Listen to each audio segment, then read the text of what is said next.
Effectivement, le premier orateur, Jean Dubussé, nous a fait l'amitié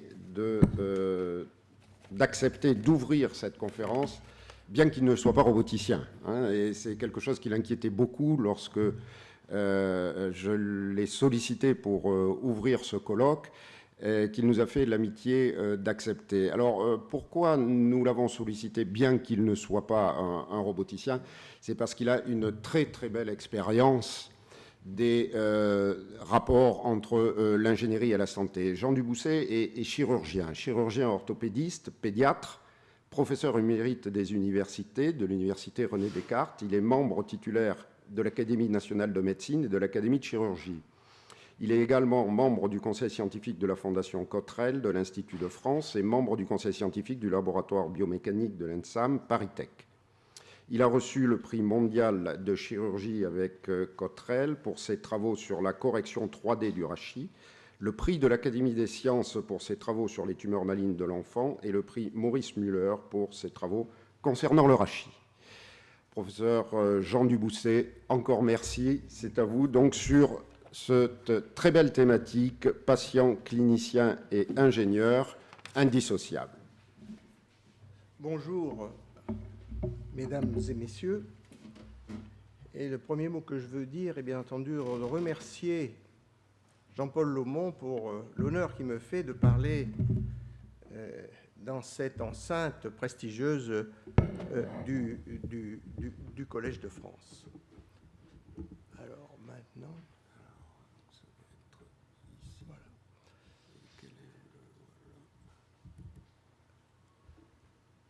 De sorte que le titre que j'ai choisi, c'est-à-dire patient, clinicien, ingénieur indissociable, me paraît important puisque de plus en plus, les travaux de recherche ne sont plus le fait d'un seul homme, mais bien vraiment d'une équipe. En effet, je ne suis pas mécanicien, je ne suis pas informaticien, je ne suis pas, encore moins, roboticien. Je suis simplement clinicien, chirurgien orthopédiste, comme vous l'a dit Jean-Paul Laumont, et mes maîtres, vous en voyez deux ici, Pierre Petit, Pierre Queneau, à Saint-Vincent-de-Paul, et bien d'autres, m'ont appris qu'il fallait d'abord observer, puis essayer de comprendre avant d'agir. Et le plan de l'exposé que je vais faire, je vais parler des observations cliniques et des déductions apparemment logiques qui en ont découlé, et ensuite mes rencontres avec les ingénieurs qui sont informaticiens, mécaniciens, biomécaniciens et physiciens des particules, sans oublier le patient qui reste le principal acteur face à ces nouvelles technologies. Et vous voyez que j'ai à peine sorti de l'internat dans les années 70 et du Clinica, j'ai été interpellé par le fait que les neurochirurgiens guérissaient de plus en plus des tumeurs siégeant dans le canal rachidien, mais avaient des complications importantes, fréquentes de syphose, comme vous pouvez voir ici. Et reprenant une série de dossiers, je constatais que l'ablation bilatérale au même niveau des apophyses articulaires donnait 100% de syphose, d'où ce petit schéma simpliste où les apophyses articulaires sont représentées par une croix. Je présentais cela au congrès de neurochirurgie de Versailles de 1971 et en disant que, bien entendu, si on pouvait éviter d'enlever les articulaires, on allait protéger les choses et que lorsqu'on était obligé d'enlever ces articulaires, il fallait faire une greffe de chaque côté, ce qui permet d'éviter ça.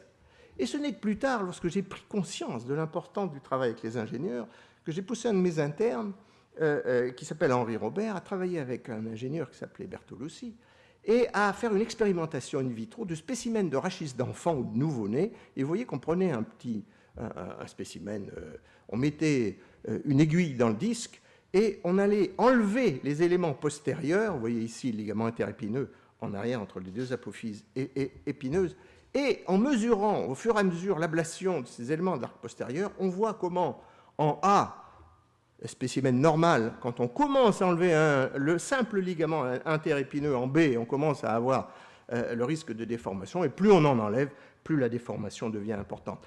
Pendant cette même période, aux États-Unis, un chirurgien qui s'appelait Raimondi, qui avait observé ces mêmes choses apparaissant chez les enfants, a proposé, au lieu de faire une laminectomie, vous voyez ici le rachis d'un enfant qui est exposé dans la zone où le neurochirurgien doit intervenir, au lieu d'enlever cet os en arrière et ces éléments stabilisateurs, il proposait de faire une section bien claire de cet arc postérieur, d'enlever le volet que vous voyez en haut à droite, de faire son travail à l'intérieur du canal rachidien et à la fin de reposer le volet, de suturer bien précisément les éléments les uns en face des autres, d'immobiliser en post-opératoire suffisamment longtemps et dans ces cas, 17 cas consécutifs qui ont été opérés en France par un de mes amis neurochirurgiens, 0 syphose. C'est quelque chose d'important.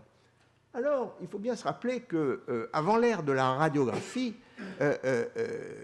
tout le monde pensait dans les 3 dimensions, et vous voyez très bien sur ces schémas comment les différentes personnes, dès le 19e siècle, essayaient de reproduire et de faire des dessins qui représentaient vraiment les 3 dimensions. Mais dans cette année 72, mon maître Pierre Queneau me demande, il y avait un congrès qui avait lieu à Paris sur le GES, il faudrait que tu étudies les bassins obliques paralytiques, c'est-à-dire ces enfants, comme vous voyez en bas, qui, à la suite de paralysies variées, avaient des déformations autant de la colonne vertébrale que du bassin. Et on ne parlait que de l'obliquité que vous voyez sur le cliché de face avec le trait que j'ai représenté. Mais lorsque je regardais ma radio, mon trait, et que je regardais mes enfants, je voyais bien qu'il y avait quand même quelque chose qui était assez différent et que finalement j'ai compris avec cette chose-là que la radiographie ne donnait que l'ombre chinoise de la réalité et que les 3 dimensions devenaient vraiment indispensables. C'est pour ça que vous voyez, dès cette année, je faisais des petits schémas simplistes, mais qui montrent bien les déformations, non seulement dans le plan frontal, sagittal, mais aussi horizontal. Qui ne critiquerait pas un architecte s'il essayait de construire une maison sans faire le plan horizontal? Et c'est à ce moment que je constatais que finalement le bassin dans son entier pouvait être considéré comme une vertèbre à part entière et qu'elle pouvait être déplacée et qu'elle avait un rôle important dans la station érigée. Comme vous voyez cet enfant en bas paralysé qui avait séquelles de spina bifida, son bassin basculait vers l'avant et entraînait cette lordose considérable en arrière. De sorte que c'était quelque chose qui m'apparaissait important pour la statique. Dans cette période-là, comme le musée Bodlock, c'est-à-dire sous la maternité de Bodlock, était en train de plus ou moins disparaître, j'allais explorer ce musée et je voyais bien que cette femme, le bassin de cette femme qui avait eu une polio dans l'enfance était complètement tordu sur lui-même, qui était capable donc de se déformer pendant la croissance, et cela me renforçait avec mon idée de la vertèbre pelvienne. Et cette vertèbre pelvienne peut être déplacée dans les 3 plans de l'espace, avait des conséquences thérapeutiques logiques importantes. Regardez bien, comme vous voyez le schéma de cette bassin oblique qui de face paraît grossièrement le même, c'est-à-dire on voit que l'inclinaison du bassin par rapport au rachis est dans le même sens, schéma de gauche. Au milieu, vous voyez le profil, il est complètement différent. D'un côté, il est en lordose, d'un autre côté, il est en syphose. Et lorsqu'on refait le schéma d'en haut, on voit bien que lorsqu'on va intervenir, schéma de droite, si on attaque avec une lordose, comme vous voyez en haut et à droite, par la concavité, on va corriger les deux choses à la fois, c'est-à-dire la déformation frontale et la déformation sagittale, mais que si on est dans le sens de la syphose, si on attaque comme ça, on n'aura pas bien, il faut attaquer dans le sens inverse. Donc, des conséquences logiques importantes.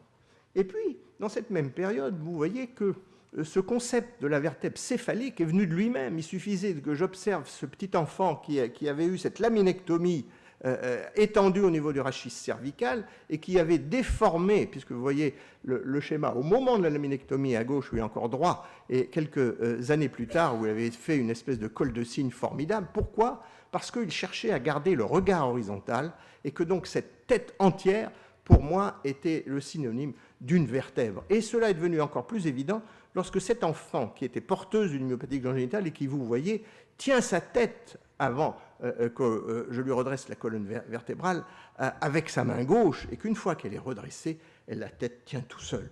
De sorte que ça m'amenait à penser, d'une part, à ce qu'il y avait une chaîne de l'équilibre entre cette vertèbre céphalique, le rachis, la vertèbre pelvienne intercalaire qui allait rattraper tout ça et le polygone de sustentation, et qu'on pensait automatiquement, puisque la tête est lourde, à un pendule inversé. Et lorsqu'en 1974, j'ai rencontré Paul Lecoeur, ce chirurgien orthopédiste formidable qui était en même temps professeur à l'école des Beaux-Arts, et que, m'amenant chez lui, rue Jean Dolan, derrière Cochin, et discutant de cet aspect d'équilibre dans l'espace, il me montrait un squelette et mettant des rubans élastiques devant les deux hanches, c'est tout. Une ficelle de chaque côté entre les condyles fémoraux et le calcanéum, que vous voyez en bleu ici, et il me dit, tu vois, il va tenir l'espace d'un instant, mais il va tenir tout seul. Il lâchait tout, et effectivement, le squelette, qui n'avait aucun muscle, tenait un instant tout seul. C'est à cet instant que j'ai imaginé ce concept de cône d'économie, que vous voyez facilement représenté là, avec ce pendule inversé qui devenait évident.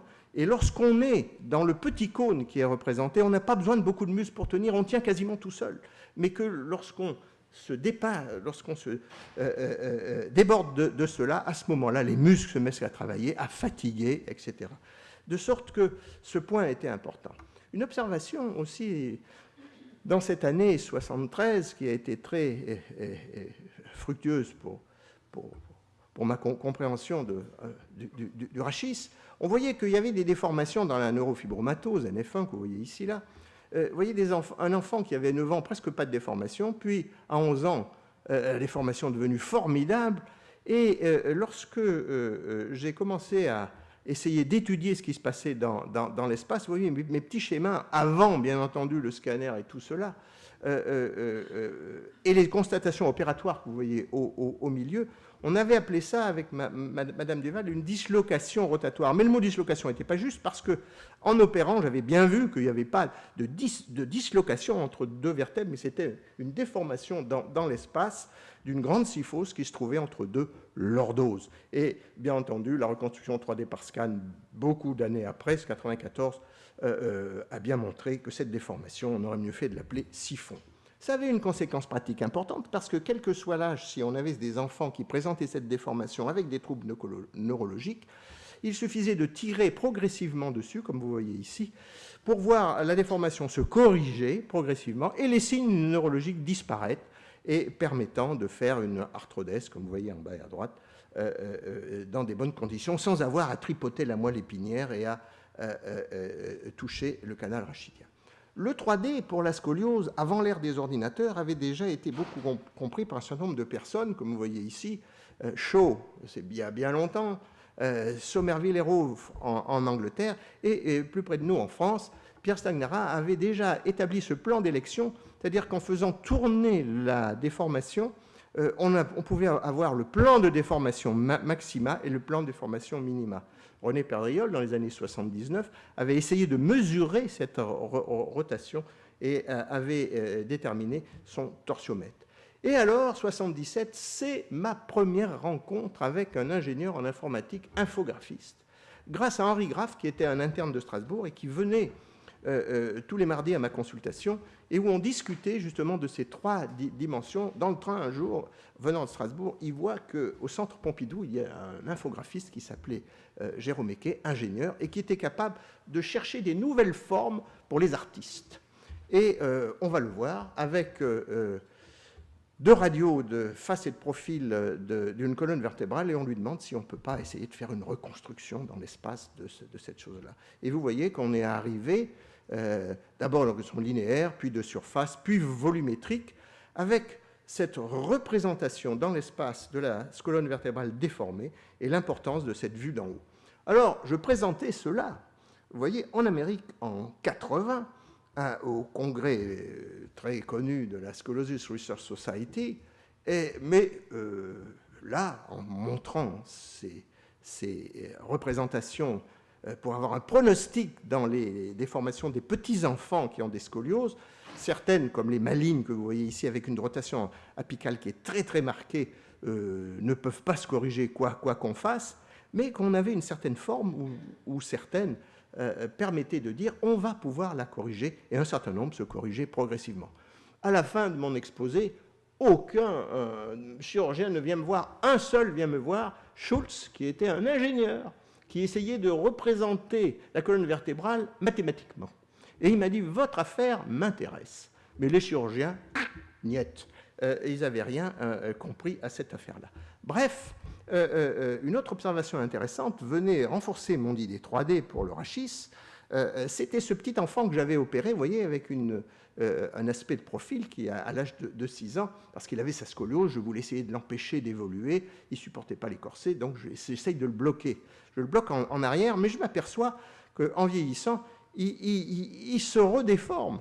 Et d'un dos qui était à peu près droit, il devient syphotique. Et si on reprend bien, avec cette vue d'en haut qui est extrêmement importante, vous voyez le schéma qui montre en noir la zone d'arthrodèse quand il est petit et l'évolution qui se fait, c'est-à-dire que c'est un mouvement que j'avais appelé Villebrequin, parce que la croissance antérieure des corps vertébraux avait entraîné ce mouvement, comme on ferme une porte ou on ouvre, et cette déformation. Et vous voyez ce monsieur que j'ai suivi jusqu'à 34 ans, ce qui prouve bien que l'orthopédie d'enfant n'a vraiment de valeur que lorsqu'on va jusqu'à l'âge adulte. Et alors, l'application de ces principes 3D à la chirurgie rachidienne, voilà comment c'est venu au début de mon internat dans les années 60. Quand on redressait une scoliose, on le mettait dans un plâtre comme ça, et on faisait une arthrodèse une fois qu'il était redressé, et on laissait l'enfant dans le plâtre pendant 1 an. Et alors, M. Harrington, aux États-Unis, avait inventé une tige, que vous voyez ici, crantée, qui permettait de pouvoir corriger un peu mieux cette déformation. Et je faisais à Paris le premier Harrington dans les années 67, mais toujours, il était dans le plâtre post-opératoire après. Et Yves Cottrell, qui travaillait à Berck, lui, avait essayé d'améliorer encore le système en faisant un système de transversal qu'il avait appelé le système DTT, dispositif de traction transversale, s'appuyant à l'apex de la courbure rattachée à la tige pour diminuer le temps post-opératoire dans le plâtre. Et alors, lorsque ma rencontre avec Yves Cottrell en 82, lui, dans sa tête, il voulait se passer vraiment du plâtre post-opératoire, et moi, il est venu me voir parce que il savait que j'essayais de m'occuper des 3 dimensions et d'essayer de corriger la colonne vertébrale dans les 3 dimensions. Et vous nous voyez là, à San Diego, aux États-Unis, lorsqu'on est allé présenter la technique qu'on a mis au point, qu'on a appelée instrumentation CD. Et chez cet enfant, vous voyez qu'on a décidé d'instrumenter chaque vertèbre, une à droite, une à gauche, et on a obtenu un résultat qui était pas mal. Et les tiges étaient parfaitement droites. Et vous voyez qu'après l'intervention, les fils post-opératoires, on mettait l'enfant debout, sans plâtre, sans rien. Et vers le 7e cas, la courbure étant trop rigide, je suis obligé de cintrer la tige pour la faire pénétrer dans les crochets de fixation des vertèbres. Et une fois que je l'ai mis là-dedans, en manipulant la tige, qu'est-ce que je m'aperçois? Que les épineuses bougent quand je tenais la tige pour la mettre. Et dans cet instant, la manœuvre de rotation de la tige, que vous voyez ici en bas à droite, sur la droite du schéma avec les épingles à linge, que lorsqu'on met une tige cintrée et qu'on la tourne, on va la ramener dans un plan qui est parfaitement rectiligne, et que passant d'une lordose que vous voyez là, en la tournant, on va récupérer une syphose, et sur ce schéma, sur ce modèle qui est fait avec des protecteurs de radiateurs, vous voyez très bien qu'une tige cintrée, lorsqu'on la tourne, permet de corriger au moins dans les 2 plans de l'espace. Et voilà, de l'application simple pour différentes étiologies. Et je dois dire que depuis cette période-là, le plan frontal et sagittal simultané est compris à peu près par tout le monde, mais le plan horizontal ne l'est toujours pas encore, même maintenant. Et pourtant, dans ces années 80, ma rencontre à l'École nationale des arts et métiers avec des ingénieurs de biomécanique, François Lavaf ou Afascali, va être déterminante. Mais ce que je peux vous dire, c'est qu'il a fallu plus de 6 mois pour se comprendre. Parce que le mot rotation qui était employé par les ingénieurs ne correspondait pas du tout au mot rotation des orthopédistes. Puisqu'une flexion, ils disaient que c'était une rotation. Enfin, bon, bref, c'est assez facile, mais mathématiquement, effectivement, on le comprend. Et cela nous a permis d'affiner la reconstruction 3D, de mesurer, de simuler virtuellement les cas cliniques avec 3 maîtres mots qui nous ont toujours dirigés depuis. Premièrement, essayer d'obtenir une modélisation de la colonne vertébrale personnalisée, c'est-à-dire que chaque individu étant différent, il était important que ça soit personnalisé, qu'elle soit morphologique, géométrique ou mécanique, de valider ce que l'on pouvait obtenir par les ordinateurs sur des spécimens anatomiques en mesurant les forces, les pressions, etc., et de corréler les résultats cliniques qu'on pouvait obtenir. Et vous voyez que grâce à la reconstruction par les éléments finis, on avait une modélisation morphologique qui n'était pas mauvaise du tout, personnalisée, puisque ensuite il a été fait cette cabine de stéréoradiographie où on prenait successivement un cliché de face et de profil sur un plateau tournant pour essayer de ne pas faire bouger le malade de trop et d'avoir des repères qui soient précis. Et on en passait assez facilement à la simulation mécanique en mesurant les contraintes avec des ostéosynthèses par plaque que vous voyez ici, par exemple, lorsqu'on avait enlevé une vertèbre, on voyait et qu'on mettait un effort de flexion, de pression dessus, on voyait les zones qui étaient les plus sollicitées.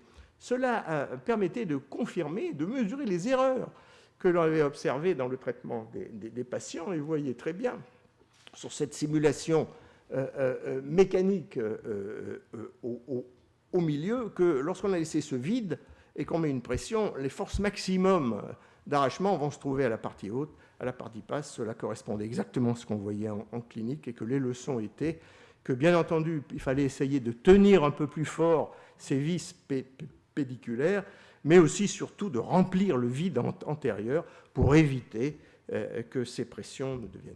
Alors, dans la scoliose, c'était un peu plus compliqué parce que ces déformations dans l'espace, à la fois des vertèbres et des disques, pour quantifier ces déformations, ce n'était pas très simple. Et cette cabine de stéréoradiographie permettait une reconstruction surfacique, vous voyez, 3D du rachis et du bassin. Et de la modélisation morphologique, il fallait passer à la modélisation mécanique, et ça, c'était le travail des ingénieurs, passant de la géométrie au modèle mécanique, donnant des espèces de petites poutres, des espèces de contraintes sur chaque niveau. Et comme on voulait savoir quelles étaient les propriétés mécaniques de l'individu qui était en face de nous, dans le traitement des scolioses, on les faisait pencher sur le côté. Vous voyez, on faisait des radiographies, bending tests, qui permettaient d'avoir la souplesse plus ou moins grande, donc l'état des parties molles de ce rachis.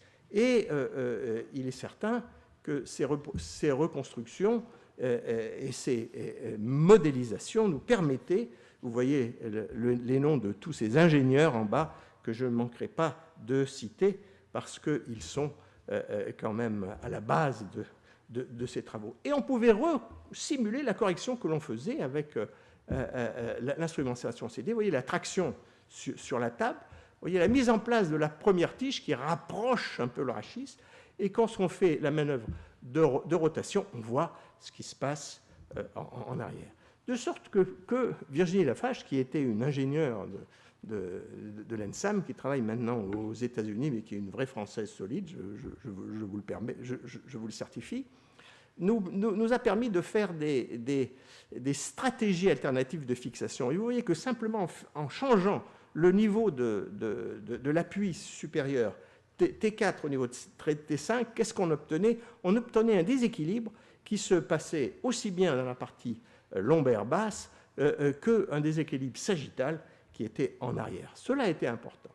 Et alors, c'est pourquoi, lorsque Georges Charpak est arrivé à Saint-Vincent-de-Paul en 1995 pour vérifier la validité de son détecteur en rayon X, qui était destiné à réduire beaucoup la dose de radiation, c'est pour ça qu'il est venu, ça a été pour moi un déclic pour susciter ce programme EOS grâce au travail qu'on avait fait avec les ingénieurs de l'ENSAM, grâce au travail de Jacques de Guise qui nous avait rejoint, qui travaillait dans le laboratoire de biomécanique de Montréal, Gabriel Khalifa qui était le radiologue, et moi-même. Et vous voyez ici très bien cette photo qui a été prise quelque temps avant la mort de Georges Charpak au laboratoire de biomécanique, qui montrait à l'évidence que ce travail commun obligatoire entre les ingénieurs et les médecins était fondamentale. Je passe très vite sur le principe du détecteur, qui est d'essayer d'avoir une collimation, au lieu d'avoir une grande source de rayons lumineux qui va projeter tout un tas de rayons. Il faut d'abord le collimater pour avoir un seul rayon qui va passer, et le processus qui lui a valu le prix Nobel, la transformation de ce rayon X photon grâce aux chambres à fil, convertisseurs gazeux, etc., en électronique, en électrons, et d'avoir de ce nuage de rayons X un seul rayon collimaté et une radiographie qui est réalisée ligne par ligne, d'où le système EOS qui a été créé. Vous voyez qu'on a deux sources radiographiques perpendiculaires l'une avec l'autre qui permet de balayer des pieds à la tête tout le rachis sans avoir de distorsion. Et dans le bas à droite, vous voyez, c'est lorsque les ingénieurs russes qui avaient fabriqué le premier détecteur sont venus installer la cabine à Saint-Vincent-de-Paul et ont laissé ce petit souvenir que je me suis empressé de photographier pour le garder. Alors, cette reconstruction, on avait obtenu avec le scanner, et les scanners dernière génération qui sont peut-être un peu moins gourmandes en rayonnement, vous voyez qu'il fallait une multitude de coupes. D'autre part, ça se passait de position couchée, alors que lorsqu'on faisait la reconstruction 3D à partir de EOS, une seule paire de radios à basse dose face profil fait simultanément donnait des doses finales de rayons supportés par les tissus qui étaient de 100 à 1000 fois moindres, avec cette image unique qui est la vue du dessus en position debout que ne donnait pas le scanner, puisque celui-ci était fait en position couchée. Alors, application pratique, c'est évident au niveau des membres inférieurs. Vous vous rappelez, pour les mesures axiales des membres, on a l'ombre projetée, donc ce n'est pas parfaitement, strictement exact. Que si on veut avoir le plan horizontal, on fait un scanner, comme vous voyez au milieu, avec des coupes au niveau de la hanche, au niveau du genou, et que cela a été fait couché. Alors qu'avec une seule image, on pouvait avoir cette vue en enfilade des membres inférieurs qui permettait de mesurer tous les axes qu'on voulait d'un seul coup avec des doses de rayons nettement moindres. Alors, ce système permet d'avoir une vision globale 3D de l'ensemble du squelette. Et vous voyez cet homme de 57 ans qui avait eu dans son enfance une tuberculose de la hanche qui avait été fusionnée à l'âge de 5 ans, et ensuite, comme il n'était pas bien, avait eu une ostéotomie. Vous voyez comment il y a une compensation qui se faisait à tous les niveaux du squelette, au niveau du genou, au niveau de la hanche, au niveau de la colonne, au niveau du bassin qui est twisté, que vous voyez très bien ici, et qui permet d'être vu facilement grâce à ce système EOS. Et parce que je voulais en avoir le cœur net, pour ce rachis dégénératif, on faisait la comparaison entre, vous voyez en rouge, ce qu'on pouvait obtenir avec la tomodensitométrie et ce qu'on avait avec EOS, qui montrait de manière évidente l'accentuation de la discoloration. Pourquoi ? Parce que le malade était debout et qu'il y avait l'effet de la gravité. Alors, ça permettait d'obtenir une évaluation des résultats de la chirurgie beaucoup plus simple, car lorsqu'on voit la radio, comme vous voyez ici, l'œil est attiré tout de suite par la ferraille. Tout de suite, on regarde que la ferraille. Ah, ça c'est beau, la ferraille. Mais en réalité, ce qui compte, ce n'est pas ce qui est dans la ferraille, puisque c'est devenu complètement rigide. Ce qui compte, c'est ce qui est au-dessus et au-dessous, qui est mobile. Et on voit bien que dans cette reconstruction qu'on voit, cette vue du dessus, on voit bien que l'équilibre 3D est loin d'être parfait dans l'espace. De sorte que cet empilement des vertèbres dans le plan horizontal, il nous faut apprendre à le lire. Et cela déstabilise une grande partie des chirurgiens orthopédistes, aussi bien dans ce continent que dans le continent nord-américain, car ils n'ont pas encore pris l'habitude de lire cette radiographie sur laquelle on peut mesurer tout un tas de choses importantes et être beaucoup plus près de la réalité que ce que montre l'ombre chinoise de la radiographie. On peut mesurer aussi l'encombrement rachidien du thorax. Vous voyez, dans un rachis normal, chez une personne normale, vous avez cette espèce de pénétration de la colonne vertébrale intérieure du volume thoracique qui est relativement peu importante lorsqu'elle est normale, avec une scoliose beaucoup plus importante. Alors, lorsqu'on voit cette correction de ce malade que j'avais opéré, j'étais très content de mon résultat de correction de l'angle de Cobb, 70%, c'est-à-dire de la déformation projetée de ce qu'on voit sur la face, mais que lorsqu'on fait la reconstruction 3D, on s'aperçoit que cette corps, et vous voyez le nom que j'ai mis en gros en bas, Vincent Poméro, qui est un ingénieur qui a permis de faire ces mesures et ces reconstructions, on est beaucoup moins satisfait de notre résultat. Et par exemple, cette scoliose, ce qui a été le chirurgien qui avait mis le corset sur cet enfant était très content. Il dit, je l'ai redressé complètement droit. C'était un de mes élèves. Et on a fait cette reconstruction que vous voyez, et ça ne saute pas aux yeux qu'avec le corset, on a quand même un serrage un peu plus important des côtes, vous voyez. Et lorsqu'on voit la vue du dessus, là, cela devient évident, car vous voyez que sans corset, il y a une assez bonne expansion entre la partie antérieure et postérieure des côtes, alors qu'avec le corset, il est écrasé et donc important. Alors, c'est modélisation, simulation mécanique, spécimen in vitro, radio biplanaire, simulation numérique, dynamique, en mélangeant les reconstructions EOS et ce qu'on peut obtenir par la dynamique, grâce aux ingénieurs, on peut mesurer ces mouvements, on peut mesurer les contraintes qui se produisent au niveau des disques, au niveau des corps, de cette manière-là. Et les applications sont fréquentes, traumatologie automobile, vous comprenez bien que lorsque on va pouvoir voir l'effet de l'airbag ou l'effet des différents systèmes. Oui, modèle géométrique, mécanique, nous donne une réponse solide pour la colonne vertébrale et son évolution.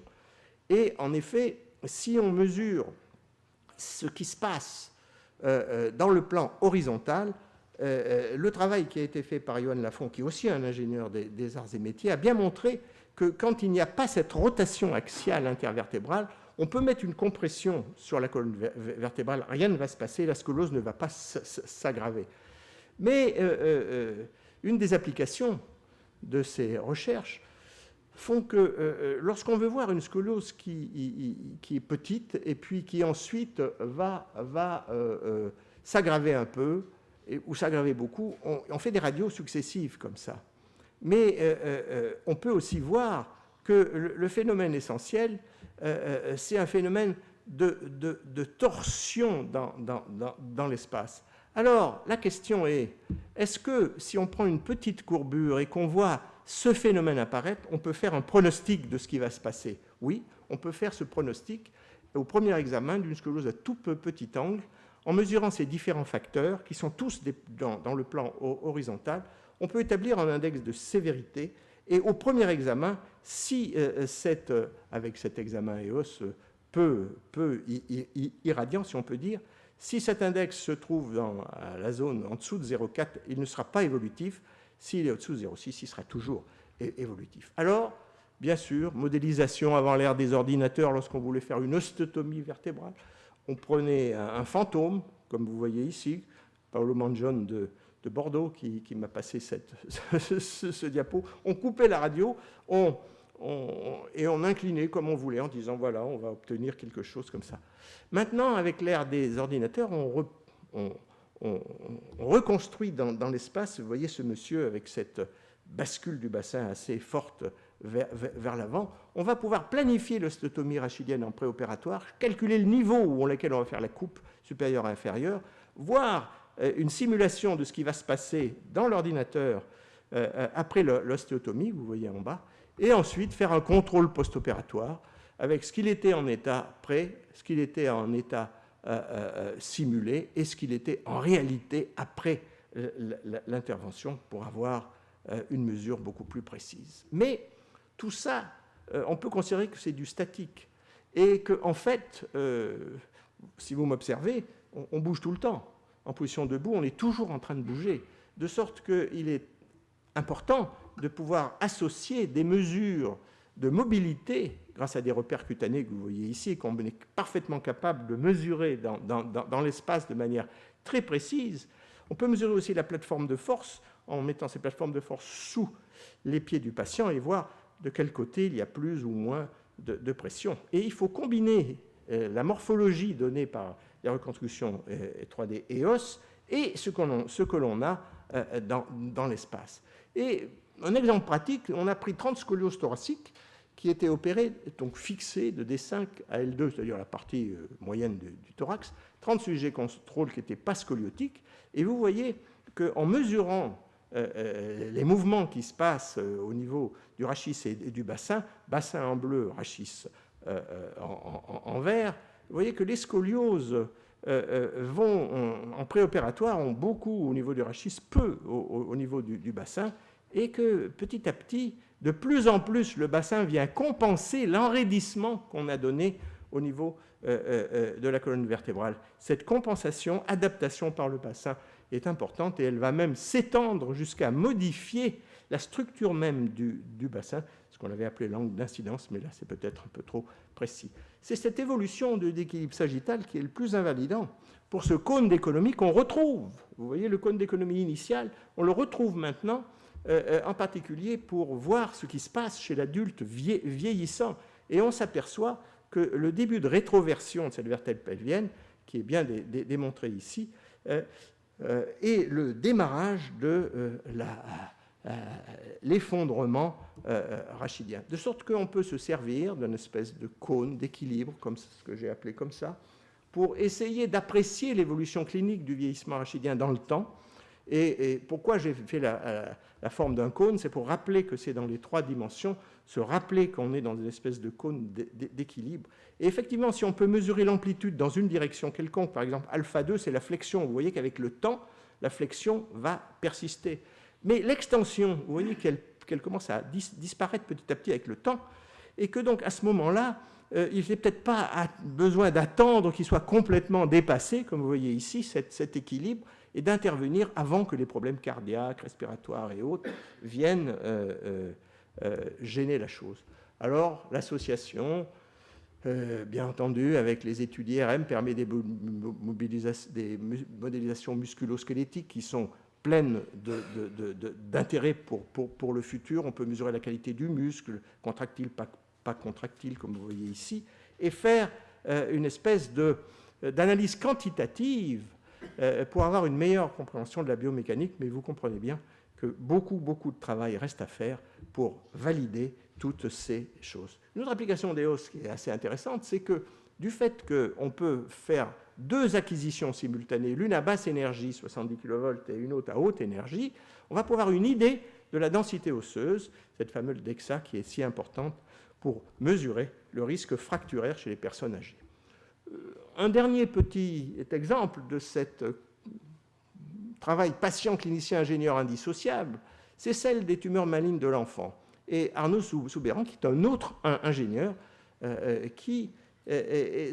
pour lequel, vous voyez, quand j'opérais cet enfant avec ce cystosarcome, où j'avais été obligé d'enlever toute la partie inférieure du fémur et donc du genou, j'allais jusqu'à l'articulation, on le remplaçait par une prothèse, il était petit, donc il fallait voir qu'il allait grandir, et une prothèse qui était une prothèse mécanique, où il fallait intervenir tous les 6 mois pour essayer de tourner une vis, pour essayer de faire allonger les choses, donc chirurgie répétée, risque infectieux, etc. De sorte que lorsque j'en ai parlé avec Arnaud, il m'a dit, mais on va essayer de trouver un système, et il a trouvé un système de ressorts qui était précontraint, qui était entourée de cannes à pêche, si on peut dire, de plastique, elle-même entourée d'un fil qui permettait d'avoir un courant induit, de faire chauffer un peu ce plastique qui retenait le ressort à un niveau permettant de relâcher, spire après spire, la tension de ce ressort. Et vous voyez que l'enfant, ici, on l'amène à l'hôpital et on fait marcher le courant induit et on arrive à allonger. Et en même temps, je lui dis, mais on peut faire la même chose au niveau du rachis, et on a fait quelques tiges que vous voyez ici sur le même principe. Mais il y avait un inconvénient, c'était le relâchement du ressort qui était un peu trop brusque, et surtout la nécessité de venir à l'hôpital pour chaque patient. Et donc, discussion, progrès, la réponse a été donnée par les aimants, lesquels permettaient de pouvoir corriger la déformation à domicile sans rien faire d'autre. Les applications actuelles, vous les voyez sur les prothèses, sur les allongements osseux. Et bien sûr, je ne vais pas finir sans parler de la modélisation et de la navigation péropératoire. Et ça me rappelle ma première visite à Philippe Cinquin dans les années 80 et quelques, où il faisait des tas de travaux pour cette visée pédiculaire. Vous voyez qu'elle est entrée dans les mœurs un peu partout, avec les différentes mesures aux armes qui permettent d'entrer. Voilà. Et la chirurgie à travers le tube, bien entendu, attractive pour le chirurgien, il y voit bien, surtout pour le patient, car le bout de comporte. Mais le danger de cela, c'est l'ignorance de la chirurgie ouverte. Et certaines générations de chirurgiens ne vont être habitués qu'à cette chirurgie-là, à travers le tube, et ne sauront pas. Donc c'est un problème d'enseignement. C'est à nous que ça revient. Et bien sûr, le robot. Le robot ne remplace pas le chirurgien, mais il peut l'aider. Et la micro-robotique va nous être montrée de manière très claire. Est-ce que le pacemaker est un robot implantable? Peut-être. Mais vous voyez comment la télécardiologie se répand, et on peut avoir l'électrocardiogramme quasiment par téléphone. Le cœur artificiel d'Alain Carpentier va bientôt être expérimenté chez l'homme, mais c'est le médecin qui prescrit et qui décide, aidé par la machine, dans ce dialogue unique qui est médecin-malade. De mon point de vue, le clinicien, le robot à visée médicale est un instrument à la programmation contrôlée, à l'exécution contrôlée, au contrôle même qui est contrôlé, mais où la gestion des pannes reste au médecin. Mon point de vue de clinicien face à la technologie moderne, c'est que, bien sûr, il faut être conscient des avancées considérables que donnent ces techniques nouvelles pour le diagnostic, pour la planification, pour l'exécution des gestes, précision, navigation, pas de tremblement, les 360 degrés, pour les suites opératoires plus simples pour le patient, mais qui exigent des servitudes, exiger la qualité des repères, et opératoires qui prend un certain temps pour obtenir.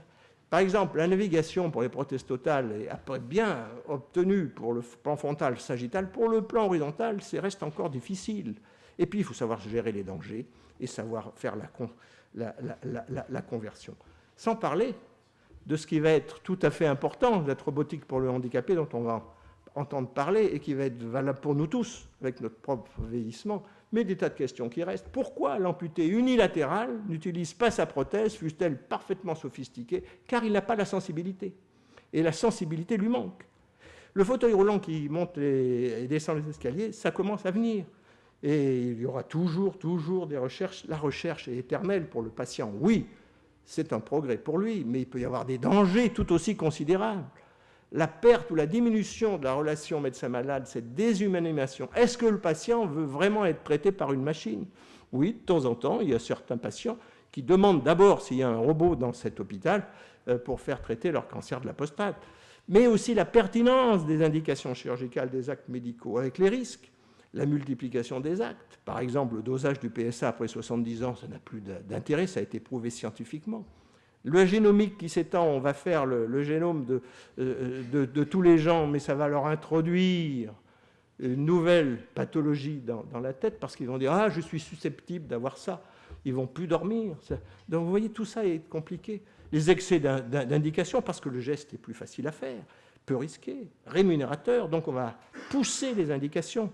Et puis, vous voyez bien comment la T2A a été un effet pervers, puisque les petites interventions étaient multipliées, voire même avec, comme par exemple la libération du canal carpien, qui a été faite, étendue, jusqu'à ce qu'on ait vu que les lésions du nerf médian qu'on avait obtenues devenaient importantes, et la chirurgie ambulatoire pour laquelle tout le monde pousse. Mais comment on va enseigner les internes lorsqu'ils ne verront pas le malade, lorsque c'est un problème qui relève des enseignants. Oui, conclusion, patient, ingénieur, clinicien indissociable, le patient doit rester au centre et les progrès doivent continuer.